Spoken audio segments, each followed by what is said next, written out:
سلام سلام، خوب هستین؟ بریم یه آموزش خوب بهتون بدیم برای کویر.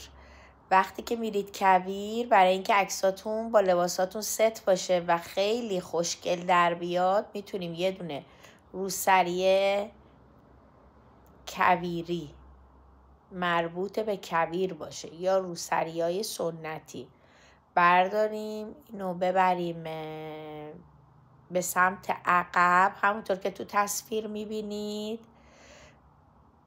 جا به جاش بکنیم دسته هاشو و بپیچونیم یه قسمتشو از سمت راست مثلا بپیچونیم و دور سرمون بچرخونیم و پشت بدیمش به لایه عقبی.